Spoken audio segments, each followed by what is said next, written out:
تہجد پڑھنے والوں کی تو وہ خواہشات بھی پوری ہو جاتی ہیں جن کا ذکر انہوں نے کبھی اپنے آپ سے بھی نہیں کیا ہوتا۔ آنسو وہ خاموش دعائیں ہیں جو صرف اللہ ہی سنتا ہے۔ گرتے آنسو اور ٹوٹے ہوئے دل کی قدر اللہ سے بہتر کوئی نہیں جانتا۔ اس کے کن کا وقت جب آتا ہے تو وہ معجزے ہونے لگتے ہیں جب تم کبھی سوچ کر رد کر دیا کرتے تھے کہ یہ ناممکن ہے۔ واحد اللہ کا در ہے جہاں بغیر بلاوے کے بھی چلے جاؤ تو شرمندگی نہیں سکون ملتا ہے۔ اگر دعا کی قبولیت میں وقت لگ رہا ہے تو یقیناً اللہ کو تمہارا رونا پسند آ گیا ہے۔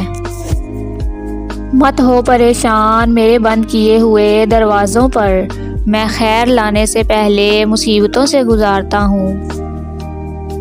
اللہ دیری انہی کے لیے کرتا ہے جن کا مانگنا اسے بے حد پسند آ جاتا ہے۔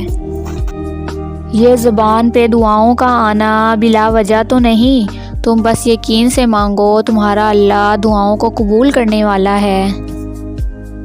وہ جب تمہاری دعاؤں کو قبولیت کے لیے چن لیتا ہے تب وہ تمہارے دل میں دعا کا خیال بھی خود ہی ڈال دیتا ہے۔